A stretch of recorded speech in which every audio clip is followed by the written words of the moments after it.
It's my great pleasure to introduce to you the Dean of the Elliott School of International Affairs, Ambassador Reuben Brigety here.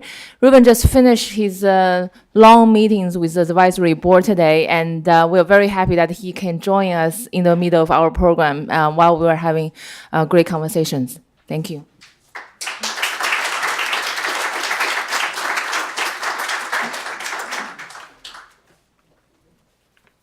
Maggie, thanks very much. Ladies and gentlemen, good afternoon. My name is Ambassador Reuben Brigety. I'm the Dean of the Elliott School of International Affairs, and I'm delighted to join you, if only briefly, for the 10th Annual Conference on China's Economic Development and U.S.-China Relations. I trust you've had a good conference so far, that it's been interesting and engaging all day, and that you've gotten a great deal out of the sessions. Let me also extend my thanks to each of our featured speakers for your contributions to today's event and to the study of such an important set of topics. I'm particularly pleased that the next panel this afternoon will feature remarks from one of our alumni, Wendy Cutler. Is Wendy in the audience? I just met her a minute ago. So Wendy is currently the Vice President and Managing Director of the Asia Society Policy Institute, and we're thrilled to have her back home, as it were, here at the Elliott School. The importance of understanding the role of China and the economic relationship between the U.S. and China cannot be understated. In our current geopolitical climate, it is increasingly important that the ties are deepened on both sides of this relationship, in particular in order to help us deal with our differences, whether related to trade imbalances, intellectual property concerns, or openness to investment.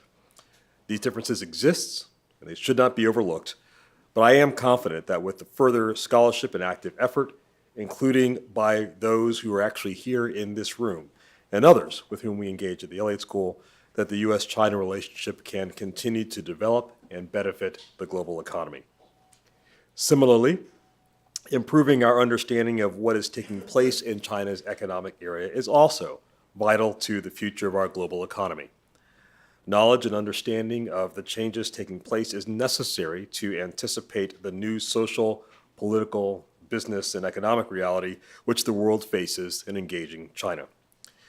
I'm pleased that over the last 10 years, this conference has continued to feature research and policy engagement that digs deep into the details of what is taking place in order to inform the policy debate here in Washington and abroad. Lastly, I'd like to acknowledge the Institute for International Economic Policy for its role in organizing this conference. IIEP has created a leading forum for top experts in the research and policy community to improve understanding of these issues that are critical to China, the U.S., and the global economy.